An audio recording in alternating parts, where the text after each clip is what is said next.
wabarakatuh. Perkenalkan, nama saya Melinda Yunisa dari kelas PAI 6D dengan NIM 23531077 dari Fakultas Tarbiyah Program Studi Pendidikan Agama Islam. Di sini saya akan menyampaikan tausiah singkat saya yang berjudul Pentingnya Menjaga Lisan. Assalamualaikum warahmatullahi wabarakatuh. Bismillahirrahmanirrahim. Alhamdulillahirabbil alamin. Nahmaduhu wa nasta'inuhu wa nastaghfiruh wa na'udzu billahi min syururi anfusina wa min sayyiati a'malina. Man yahdihillahu fala mudhillalah wa man yudhlil fala hadiyalah. Wassalatu wassalamu ala asrofil anbiya wal mursalin sayyidina Muhammadin wa ala alihi wa ashabihi ajma'in, amma ba'du. Hadirin yang dirahmati Allah Subhanahu wa taala, pertama-tama marilah kita panjatkan puji dan syukur atas kehadirat Allah Subhanahu wa taala, karena atas rahmat dan karunia-Nya kita masih diberikan nikmat iman, nikmat kesehatan, dan nikmat kesempatan sehingga kita dapat berkumpul dalam keadaan baik. Salawat serta salam semoga selalu tercurahkan kepada junjungan kita Nabi Muhammad SAW, kepada keluarga beliau, para sahabat, dan seluruh umat beliau hingga akhir zaman. Hadirin yang dimuliakan Allah Subhanahu wa taala, pada kesempatan yang baik ini saya ingin menyampaikan sedikit nasihat dengan tema pentingnya menjaga lisan. Lisan merupakan salah satu nikmat besar yang diberikan oleh Allah Subhanahu wa taala kepada umatnya. Dengan lisan kita bisa berbicara, menyampaikan pendapat, memberikan nasihat, menyampaikan ilmu, bahkan berdakwah, mengajak orang lain kepada kebaikan. Namun di sisi lain, lisan juga bisa menjadi sumber dosa apabila tidak dijaga dengan baik. Banyak permasalahan yang terjadi dalam kehidupan manusia yang bermula dari perkataan yang tidak terjaga. Rasulullah SAW pernah bersabda bahwa seseorang bisa masuk surga jika ia mampu menjaga apa yang ada di antara dua rahangnya, yaitu lisannya dan menjaga kehormatan dirinya. Hal ini menunjukkan bahwa menjaga lisan adalah perkara yang sangat penting dalam kehidupan seorang muslim.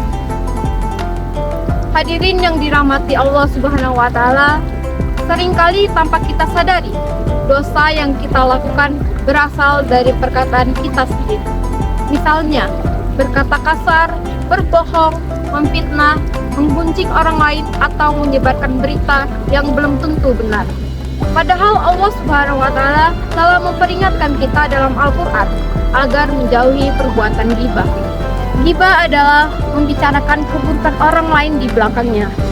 Dalam Al-Qur'an dijelaskan bahwa ghibah diibaratkan seperti memakan daging saudara sendiri yang telah meninggal. Perumpamaan ini menunjukkan betapa buruknya perbuatan tersebut. Sayangnya, dalam kehidupan sehari-hari kita, masih banyak sekali orang yang tidak menyadari bahwa ghibah sering terjadi dalam percakapan, baik secara langsung maupun melalui media sosial. Hadirin yang berbahagia, selain ghibah, ada juga perbuatan lain yang berkaitan dengan lisan, seperti fitnah, berkata bohong, berkata kasar, dan menyebarkan kabar yang tidak benar. Perkataan yang tidak baik dapat menyakitkan hati orang lain, merusak hubungan persaudaraan, bahkan menimbulkan permusuhan.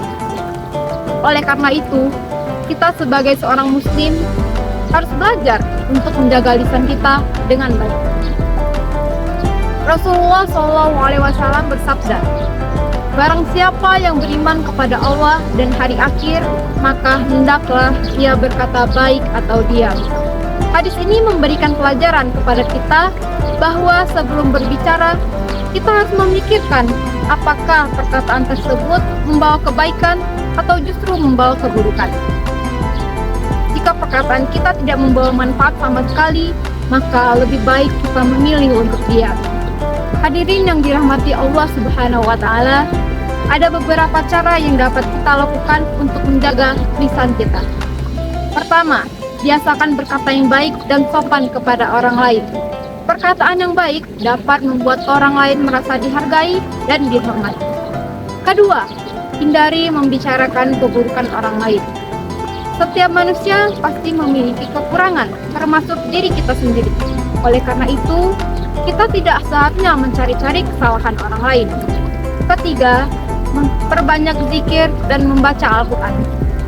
Jika lisan kita terbiasa dengan zikir dan membaca Al-Quran, maka kita akan lebih mudah menjaga perkataan kita dari hal-hal yang tidak baik. Keempat, berpikir sebelum berbicara. Banyak orang yang menyesal setelah mengatakan sesuatu yang seharusnya tidak diucapkan. Oleh karena itu, kita harus belajar untuk mempertimbangkan perkataan kita sebelum mengucapkannya. Hadirin yang dimuliakan Allah Subhanahu wa Ta'ala, menjaga lisan bukanlah perkara yang mudah, tetapi hal ini sangat penting untuk dilakukan. Orang yang mampu menjaga lisannya biasanya akan memiliki hubungan yang baik dengan orang lain dan hidupnya lebih damai. Sebaliknya, orang yang tidak mampu menjaga lisannya seringkali terlibat dalam konflik, pertengkaran, dan berbagai permasalahan lainnya. Oleh karena itu, marilah kita bersama-sama berusaha untuk menjaga lisan kita dari perkataan yang tidak baik. Gunakanlah lisan kita untuk berkata jujur, memberikan nasihat yang baik, menyebarkan kebaikan, dan mengingatkan kepada Allah Subhanahu wa Ta'ala. Semoga Allah Subhanahu wa Ta'ala membimbing kita semua agar selalu menjaga lisan kita dari perkataan yang buruk dan menjadikan kita termasuk orang-orang yang berakhlak mulia. Amin amin ya rabbal alamin. Sebagai penutup, marilah kita berdoa. Bismillahirrahmanirrahim. Rabbana atina fid dunya hasanah wa fil akhirati hasanah wa qina azabannar. Amin. Demikian yang dapat saya sampaikan, semoga bermanfaat bagi kita semua. Saya akhiri. Wassalamualaikum warahmatullahi wabarakatuh.